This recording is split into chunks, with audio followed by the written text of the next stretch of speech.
Yeah. Okay. So, yeah, like, look, the fundamental analysis is there, and like again, I'll preface this by saying that as I said earlier, every fund has their own way of doing things, and some may tailor more to one of these skills versus others. But I can speak to my experience, and from what we do and what we try to do. The fundamental work, yeah, like it's a lot of understanding what the company does, what value it provides, how big the market could be, what the growth path could look like, what competitive advantages the business might have, what the supply chain looks like. Are there sort of any weaknesses, and how the business is investing its cash flows, or is it doing so in a way that's enhancing the quality or return of the business, and evaluating management and seeing what their actions have been, and has that generated value or detracted from value. And so I'd say like that, all of those types of questions I would put in the bucket of fundamental analysis. And you can go deeper on any of those things, like depending on what the situation is, or what's more important. That's very relevant in this job, especially my role, where we're sifting through many different businesses and trying to figure out which ones we like or don't like. You kind of focus on that fundamental analysis as an initial screening tool. In terms of like the valuation and the rigor around that, I would say that you know it is important. I wouldn't say that it's like, we are more quality of business first, valuation second type investors. And so I think the first part of that analysis is a lot more important than the second part of the analysis. And basically the reason being, the longer your time horizon, the less valuation matters, because the more quality of business matters over the long run. So but there are other funds that have shorter time horizons, where valuation and dislocations and all that kind of stuff is way more important than the fundamental stuff. So it really depends on the strategy, but for us, it's less important. And in terms of the metrics that we use, like, I think the most important, in my personal view, and this is how we employ it, is valuation is really a function of opportunity cost, in my opinion. So it's opportunity cost relative to what else you can buy at the moment, and what else you could potentially buy in future or previous periods of time. So if you think about how that manifests itself, is like, you'll look at valuation on a consistent way relative to your portfolio, because those are things that you already own, and then see if there are situations that present themselves where the valuation is attractive relative to the growth profile or quality of the business, and relative to your own portfolio. So it actually is accretive for you to buy that potential security. Or basically you look at it and you're like, okay, like, this is a good valuation, but like, there are different periods of time where like this is traded and more attractively, and maybe there are better entry points. So like, opportunity cost being what else you can buy or what else you already own, and then also at what point in time does it make sense to sort of buy that or not buy that. So that's how I think about it, and that's sort of how we think about it in some ways.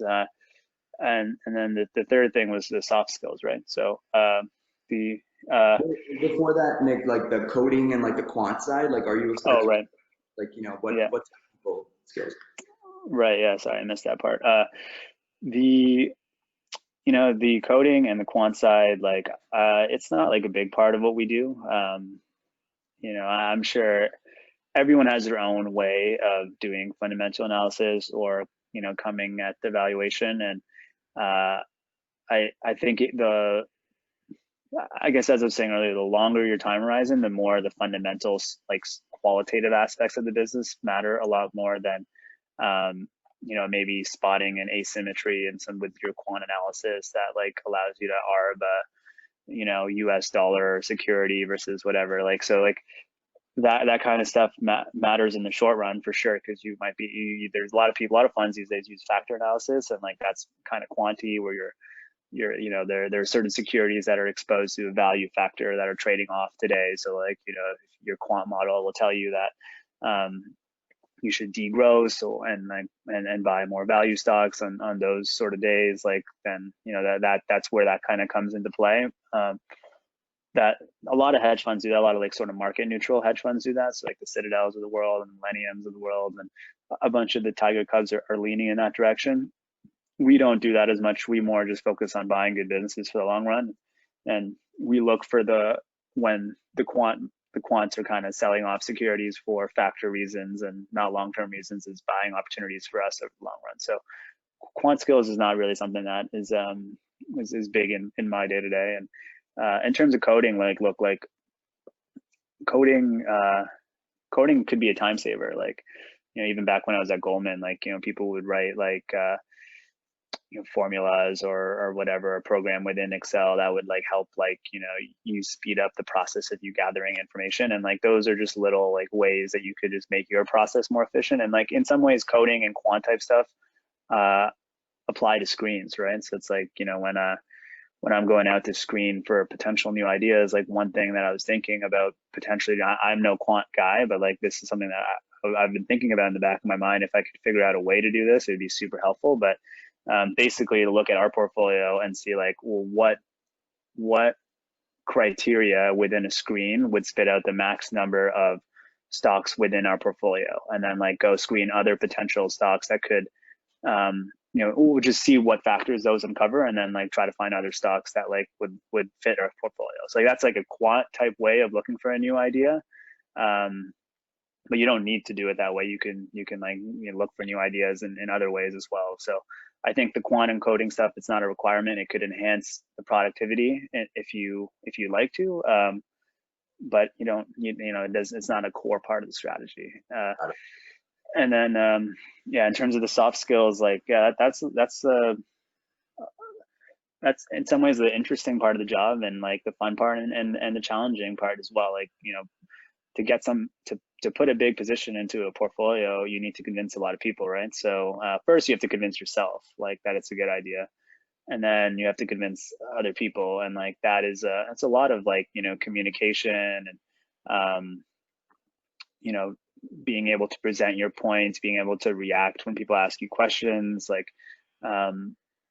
being honest when you're wrong, like presenting all the facts and including all the risks, and you learn that over time as well. Like, look, like I think one of my early lessons was realizing that like the world is just incredibly complex, and like there are, any investment you make, there's bound to be something that goes wrong at some point in time. So you have to be humble about that, and you have to recognize that. And there's a little bit of a balance and an art towards like pushing for something you want to get into the portfolio, but also priming people for situations that could arise that can cause the stock to go in the wrong direction. So but that's I really enjoy having those conversations, and ultimately that's what the job's about, is debating potential investment ideas, and getting, and I don't think you should think of it as a I win you lose type situation. It's more of a discussion, and it's more like these are smart people, like what do they think, like what are their issues, like are they valid issues, are they not valid issues, and then be kind of objective about it,